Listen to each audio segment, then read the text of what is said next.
नमस्ते बच्चों, मैं Sanjay Kumar, Tadar Singh convent inter college Mahmudabad Sitapur. तो आज आपको सामाजिक विज्ञान में अर्थशास्त्र विषय का अध्ययन कराऊंगा और इसमें पहला भाग इसका जो है पहला जो लेसन था पालमपुर गांव की कहानी, उसको हमने समाप्त कर दिया है। और अब जो है हम दूसरा लेसन लेकर के आए हैं जिसका नाम है संसाधन के रूप में लोग। तो इस पाठ को अब हम पढ़ेंगे। तो संसाधन के रूप में लोग, इसको हम जानेंगे, लेकिन उसके पहले हम ये जान लेते हैं कि मानव का जो स्वरूप है वो अर्थव्यवस्था में किस तरह से है, या मानव जो है वो अर्थव्यवस्था में किस तरह से अपना योगदान प्रदान करता है। तो कहा गया है कि अर्थव्यवस्था में जनसंख्या की व्याख्या एक संपदा के रूप में की जाती है। यानी अर्थव्यवस्था जो है तो इसमें अगर जो एक जनसंख्या पाई जाती है, मानव की जो एक जनसंख्या होती है, इसको एक संपदा के रूप में व्याख्या इसकी की जाती है। क्योंकि जिस तरह से भूगर्भ के अंदर से तमाम तरह के संपदा जो है उसमें चाहे मुख्य जो होती है खनिज संपदा है वो वहाँ से प्राप्त की जाती है और उसके बाद उसका उपयोग विभिन्न तरीक़ों से कर करके और आर्थिक विकास को बढ़ावा दिया जाता है। तो इसी तरह से अर्थव्यवस्था में भी जो मानव है या जो जनसंख्या है तो ये भी एक संपदा के रूप में पाई जाती है, या इसकी जो व्याख्या है एक संपदा के रूप में की गई है। क्योंकि जनसंख्या को शिक्षण और प्रशिक्षण दे करके इसको कार्यशील जनसंख्या में परिवर्तित किया जा सकता है और इसके बाद जो है इसका उपयोग राष्ट्र के विकास में किया जा सकता है। तो इस तरह से जो है ये हमारी जनसंख्या है। फिर संसाधन के रूप में लोग, तो इसको भी देख लेते हैं कि संसाधन के रूप में लोग, इसका क्या अर्थ है। तो यहाँ हमने लिखा है कि किसी देश में कार्यरत लोगों के वर्तमान कौशल एवं क्षमताओं के संदर्भ में वर्णन करने का तरीका है। यानी संसाधन के रूप में लोग, इसका जो अर्थ है तो वो है कि किसी देश में कार्यरत लोगों के वर्तमान कौशल एवं क्षमताओं के संदर्भ में वर्णन करने का तरीका है। तो ये आपका संसाधन के रूप में लोग, ये इसका अर्थ है। फिर इसके बाद जो हमारी पहली हेडिंग है वो है संसाधन के रूप में लोग या मानव संसाधन। ये हमारी पहली हेडिंग है। तो अर्थव्यवस्था में उत्पादन जो है ये सर्वाधिक महत्वपूर्ण दशा है। यानी अर्थव्यवस्था अर्थात धन की व्यवस्था करने में उत्पादन जो होता है ये सबसे महत्वपूर्ण दशा होती है। क्योंकि बिना उत्पादन के अर्थव्यवस्था का विकास जो है नहीं किया जा सकता है। जितना अधिक उत्पादन होगा उतना ही अधिक अर्थव्यवस्था में प्रगति होती है। तो उत्पादन जो है तो ये सर्वाधिक महत्वपूर्ण दशा इसमें बताई गई है।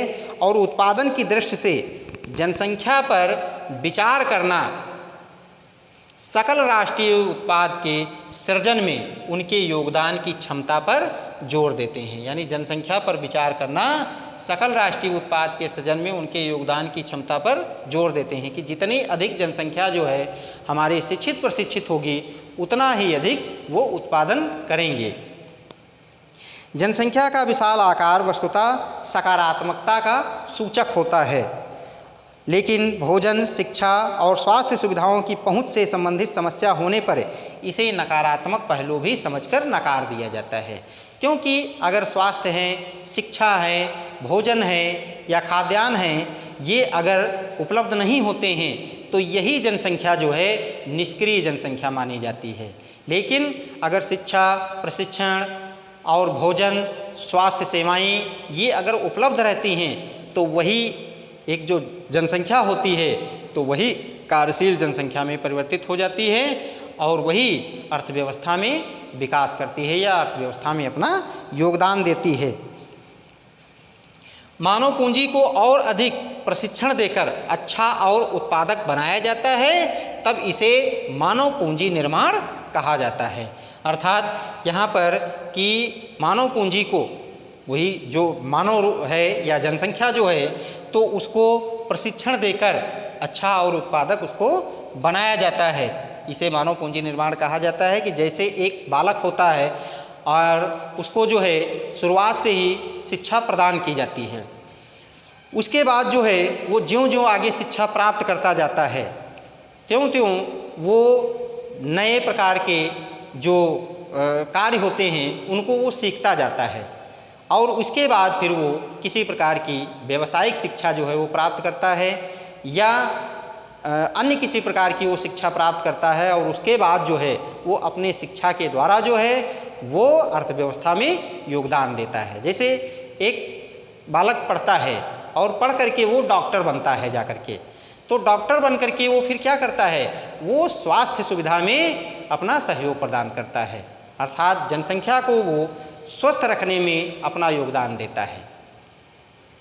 एक पढ़ करके बालक एक अध्यापक बनता है, और वो अध्यापक बन करके वो लोगों को शिक्षित करने का कार्य करता है। या एक इंजीनियर बनता है, तो वो जो है राष्ट्र के विकास में अपना योगदान देता है।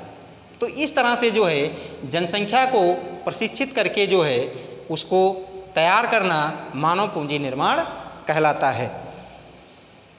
अन्य भौतिक पूंजी की भांति कहा गया है कि मानव पूंजी में निवेश अर्थात शिक्षा, प्रशिक्षण और स्वास्थ्य सेवा द्वारा उत्पादकता को बढ़ाया जा सकता है।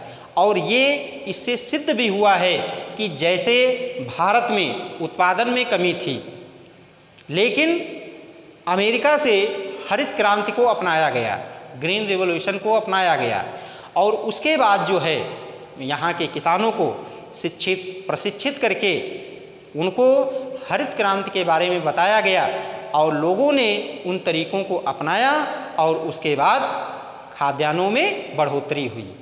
तो हरित क्रांति जो है वो इसका एक ज्वलंत उदाहरण है। इसी प्रकार भारत में सूचना प्रौद्योगिकी भी जो है ये भी इसका एक ज्वलंत उदाहरण है, क्योंकि सूचना प्रौद्योगिकी जो है इसमें जो लगातार जो इसमें परिवर्तन होता रहा है, कि शुरुआत में जो है फ़ोन के द्वारा जानकारी मिलती थी, और अब वर्तमान में जो है मोबाइल के द्वारा जो है इंटरनेट की व्यवस्था हो जाने के कारण हम तमाम तरह की चीज़ों को हम उसके द्वारा जो है खोज सकते हैं, और उसके द्वारा हम प्रशिक्षण भी प्राप्त कर सकते हैं। तो सूचना प्रौद्योगिकी जो है इसने भी आर्थिक विकास में अपना काफ़ी योगदान प्रदान किया है, और इसको जनसंख्या ने अर्जित करके जो है इसको प्राप्त किया है। मानव पूंजी सर्वाधिक महत्वपूर्ण पूंजी बताई गई है, और मानव पूंजी के रूप में उच्च आय प्राप्त करने वाले नागरिकों का लाभ समाज के प्रत्येक वर्ग को होता है, विशेषकर उन लोगों को जो है स्वयं शिक्षित नहीं होते हैं। अर्थात जो लोग कम शिक्षित होते हैं तो उनको इसके द्वारा सबसे अधिक लाभ जो है वो प्राप्त होता है। तो ये जो है हमारा संसाधन के रूप में लोग हैं। अब इसी में जो है कि मानव को किस तरह से शिक्षा और प्रशिक्षण के द्वारा लाभ प्राप्त होता है, और वो किस तरह से अर्थव्यवस्था में अपना योगदान देते हैं, तो वो आपका यहाँ पर दो कहानियाँ दी गई हैं, उनके द्वारा जो है इसमें आपको समझाया गया है। और वो क्या है, एक तो आपको शकल की कहानी के बारे में बताया गया है, और दूसरी आपकी जो है वो विलास की कहानी के बारे में बताया गया है। ठीक, तो इनको आइए हम देख लेते हैं कि शकल और दूसरा जो है विलास, ये दोनों ही एक ही गांव के रहने वाले बालक हैं। अब इसमें जो है शकल जो लड़का है, तो इनका जो गांव पड़ता है वो सेमापुर, एक काल्पनिक नाम है इसमें दिया गया है सेमापुर, यहाँ के दोनों रहने वाले हैं। तो यहाँ जो है शकल की कहानी के बारे में हम चलते हैं कि शकल जो लड़का है ये 12 वर्ष की आयु का एक लड़का है। इसकी माता का नाम शीला है और पिता का नाम बूटा सिंह है। शीला जो है अर्थात इसकी जो माँ है वो घरेलू कामकाज करती है, और कभी कभी पिता को कृषि कार्य में सहायता प्रदान करती है। पिता इनके जो बूटा सिंह हैं वो कृषि कार्य करते हैं और इसके अलावा जो है तो वो अन्य दूसरे कार्यों के द्वारा भी अपनी पूंजी जमा करते हैं और अपने परिवार का पालन पोषण करते हैं। शकल जो है वो पढ़ने में बहुत अच्छा है, तो इसलिए बूटा सिंह जो है तो उसको गांव के ही प्राथमिक विद्यालय में सबसे पहले शिक्षा प्राप्त करवा करके और उसके बाद फिर आगे की परीक्षा मैट्रिक की परीक्षा पास करके फिर जो है उसके लिए आगे की शिक्षा के बारे में सोचता है। और दूसरी तरफ जो शकल है तो वो भी पढ़ने के लिए उत्सुक है, वो भी और अधिक पढ़ना चाहता है। तो इसलिए बूटा सिंह क्या करते हैं, वो कर्ज लेकर के अपने बच्चे को एक व्यावसायिक शिक्षा अर्थात कंप्यूटर का कोर्स करवाते हैं। लड़का जो है तो वो पढ़ने में अच्छा है, इसलिए वो इस कोर्स को जो इसका निर्धारित समय है उस समय में उसको वो सही ढंग से अर्जित कर लेता है और उसके बाद जो है वो एक कंप्यूटर इंजीनियर बन जाता है। उसकी पढ़ाई को देख करके एक प्राइवेट कंपनी जो है उसको अपने यहाँ रख लेती है और इस तरह से उसको नौकरी मिल जाती है। फिर क्या होता है कि उसने एक ऐप लॉन्च किया और उस ऐप के द्वारा जो है उस कंपनी को काफ़ी लाभ हुआ। तो इसलिए फिर उस कंपनी का जो मालिक था तो उसने क्या किया कि शकल को फिर पदोन्नत कर दिया, अर्थात उसको जो है और अधिक ऊंचे जो है वेतन पे उसको जो है वहाँ पर बिठा दिया उसको। और इस तरह से जो है शकल अब जो है अधिक धन कमाने लगा और वो अपने परिवार की देखरेख अब स्वयं करने लगा। तो ये तो थी शकल की कहानी। दूसरी तरफ चलते हैं बिलास की कहानी की तरफ। तो बिलास भी जो है ये भी सेमापुर का ही रहने वाला है, लेकिन ये एक गरीब परिवार से है। इसकी माँ जो है वो इसके पिता की मृत्यु के बाद सारे पूरा जो परिवार है उसकी जो जिम्मेदारी है वो इसकी माँ के ऊपर आ जाती है और इसकी माँ जो है गांव के ही एक जो मुखिया हैं उनके तालाब से वो मछली खरीदती है और उस मछली को बाज़ार में ले जा कर के बेचती है और उसके बाद जो है वो अपने परिवार का पालन पोषण करती है। इधर ये जो बिलास है तो ये पढ़ने में भी इसका मन नहीं लगता है। दूसरी तरफ क्या है कि उसको गठिया का रोग हो जाता है, तो इसलिए वो चलने में असमर्थ हो जाता है और उसकी माँ जो है अब चूँकि मछली बेच करके अपने परिवार का पालन पोषण करती है इसलिए उसके पास इतना अधिक धन नहीं है कि वो अपने बेटे की दवाई इलाज करवा सके। तो इस तरह से फिर जो बिलास है वो घर पर ही रह करके अपनी माँ का हाथ बटाता है, अर्थात वो खाना पकाने का कार्य करता है और परिवार में जो उसके छोटे भाई बहन हैं उनकी वो देखभाल करता है जब उसकी माँ बाज़ार में मछली बेचने के लिए जाती है। तो यहाँ पर फिर ये है कि जब उसकी माँ बीमार हो जाती है तो फिर आखिरकार परिवार की जो जिम्मेदारी है वो बिलास पर ही आ जाती है। तो इस तरह से वो फिर वही धंधा चुनता है जो उसकी माँ करती थी, अर्थात मछली बेचने का कार्य। तो वो भी जो है मछली बेच करके ही अपना पालन पोषण करने लगता है। तो इस तरह से अब इन दो बालकों में अगर चर्चा की जाए तो इसमें हम देखते हैं कि एक बालक जो है वो पढ़ने लिखने में उसका मन लगता है और दूसरा जो बिलास है उसका मन पढ़ने लिखने में नहीं लगता है। और है उसमें कि इसका जो स्वास्थ्य है वो सही नहीं है क्योंकि उसको गठिया रोग है और उधर शकल जो है तो उसका स्वास्थ्य सही है, वो अच्छी शिक्षा प्राप्त करके नौकरी पा जाता है, लेकिन ये शिक्षा नहीं प्राप्त कर पाने के कारण जो है ये परिवार की ही देखभाल करता है। तो इस तरह से हम ये देखते हैं कि स्वास्थ्य की भूमिका जो है वो कितना महत्व रखती है और इसके अलावा जो है प्रशिक्षण जो है या प्रशिक्षित जो शिक्षा होती है वो भी हम देखते हैं कि कितना अधिक महत्व रखती है। तो इस तरह से ये आपका कहानी के माध्यम से इसमें समझाया गया कि एक स्वस्थ और प्रशिक्षित जो जनसंख्या है वो किस तरह से एक संसाधन के रूप में कार्य करती है। तो अब जो है यहाँ तक इसमें, इसके बाद फिर और आगे देखते हैं हम।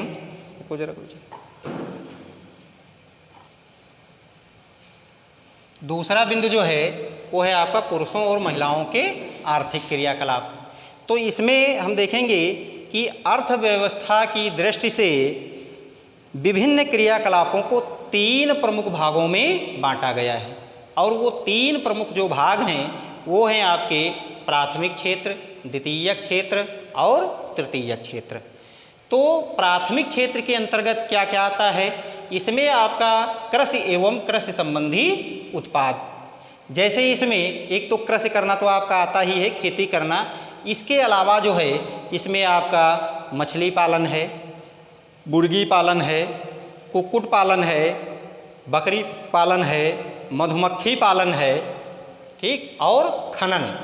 ये आपका जो है ये प्राथमिक क्षेत्र के अंतर्गत आता है इसमें। दूसरा जो है आपका द्वितीयक क्षेत्र, इसमें आपका विनिर्माण सामग्री आती है, अर्थात जो कारखानों में वस्तुएं तैयार की जाती हैं या जो उत्पादन किया जाता है वो आपका जो है द्वितीयक क्षेत्र में किया जाता है। इसमें जो है जैसे हमारी रोज़मर्रा की ज़िंदगी में उपयोग होने वाले साबुन हैं या डिटर्जेंट है या परिवहन के साधन हैं, ये जो सारी चीज़ें निर्मित की जाती हैं, या कलपुर्जे हैं, मशीनें हैं, मशीनों के ढांचे हैं, ये सब आपके द्वितीयक क्षेत्र में आते हैं, जो कारखानों में बन करके तैयार होते हैं, ये द्वितीयक क्षेत्र में आते हैं। और तृतीयक क्षेत्र के अंतर्गत जो हैं इसमें विभिन्न प्रकार की सेवाएं आती हैं, और वो सेवाएं आपकी जैसे डाक सेवा, इंटरनेट सेवा, ठीक है, प्रशासन सेवा, चिकित्सा सेवा, परिवहन सेवा, ये सारी जो सुविधाएं हैं या ये सारी जो चीज़ें हैं ये आपके तृतीयक क्षेत्र के अंतर्गत आते हैं। तो ये आर्थिक क्रियाकलापों के जो 3 भाग ये बताए गए हैं, तो इन तीनों भागों के अंतर्गत ये जो 3 विभाजन इनके किए गए हैं, तो इन तीनों को इसमें जो है शामिल किया जाता है। इस क्षेत्र में वस्तुओं और सेवाओं का उत्पादन होता है, और ये क्रियाकलाप राष्ट्रीय आय में अभिवृद्धि करते हैं, यानी इसी में से जो है जो उत्पादन होता है उसी से जो है राष्ट्रीय आय में वृद्धि होती है। फिर जो है जो आर्थिक क्रियाएं होती हैं इनको मुख्य रूप से 2 भागों में विभाजित किया गया है। एक है आपके बाजार क्रियाएं और दूसरे हैं आपके गैर बाजार क्रियाएं। तो बाजार क्रियाएं अब इसमें देख लेते हैं कौन सी होती हैं। इसमें जो है वेतन या लाभ के उद्देश्य से की गई क्रियाओं के लिए पारिश्रमिक का भुगतान किया जाता है। इसमें जो है बाजार क्रियाओं के अंतर्गत जो है इसमें वेतन या पारिश्रमिक के रूप में जो है भुगतान किया जाता है, तो ये आपकी बाजार क्रियाएं कहलाती हैं। दूसरा आपका गैर बाजार क्रियाएं हैं। तो गैर बाजार क्रियाएं जो होती हैं तो इसमें जो उत्पादन किया जाता है या जो प्राप्त होता है तो इसमें स्व उपभोग के लिए उत्पादन किया जाता है, अर्थात जो चीज़ें बनाई जाती हैं इसमें वो अपने उपयोग के लिए बनाई जाती हैं। जैसे घरों में सब लोग जो हैं होते हैं और वो लोग खेती में जैसे मिलजुल करके कार्य करते हैं, तो खेती में वो कार्य किस लिए करते हैं, वो स्व उपभोग के लिए करते हैं कि इससे जो है हमको भोजन प्राप्त होगा और इसको जो है हम बाज़ार में बेचेंगे तो उससे जो है हमको धन की प्राप्ति होगी और उस धन के द्वारा हम अपनी अन्य जो आवश्यक वस्तुएं हैं उनको हम प्राप्त कर सकेंगे। तो इस तरह से जो है ये हमारा बताया गया। अब यहाँ चलते हैं पुरुषों और महिलाओं के लिए आर्थिक क्रियाकलाप हैं जो बताए गए हैं, तो वो अलग अलग हैं। उसमें आपके महिलाएं जो होती हैं वो परिवार में रह करके, अधिकांश महिलाएं जो होती हैं वो परिवार में रह करके घर के कामकाजों को करती हैं। उसमें जैसे भोजन पकाना है, घर की साफ़ सफाई करना है, कपड़े धोना है, बच्चों को की देखभाल करना है, तो इस तरह के वो कार्य करती हैं। लेकिन इसके अलावा भी अगर उनको समय मिलता है तो वो कृषि में अपने परिवार के साथ मिल करके सहयोग प्रदान करती हैं। तो उनका जो किया गया कार्य है तो वो आपका आर्थिक क्रिया में नहीं आता है।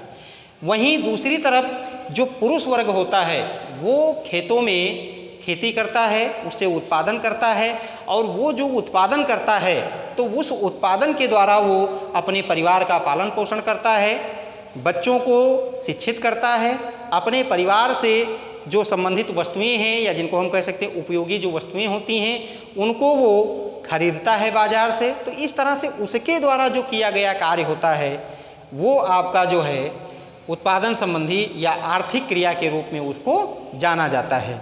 तो इस तरह से जो है ये पहला भाग जो है हमने इसका बताया।